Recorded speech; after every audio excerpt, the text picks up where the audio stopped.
Ақтау қаласы 1-ші мектеп 3-ші сынып Мұрат Көркем.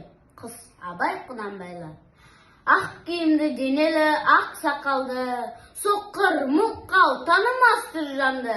Үсті басы аққырау түсі суық, басқан жері сықырлап келіп қалды. Демалсы үскірік, аяз бен қар, кәрі құдан қыс келіп әлек салды. Ұшпадай бөркін киген оқшырайтып, аяз бен қызарып ажарланды. Бұлтта айғасы жауып екі көзін, басын сілсе қар жауып мазаңдалды. Борандай бір сарт етіп долданғанда, 6 қанат ағорда үй шайқалды. Әуес көріп жүгірген жас балалар бейті қолы домбығып үсік шалды. Сезенмен тоң қабаттап киген малшы бет қарауына шыдамай тез айналды. Қар тепкенде қазмас, қайран жылқы, тетігі қыруына азап қалды.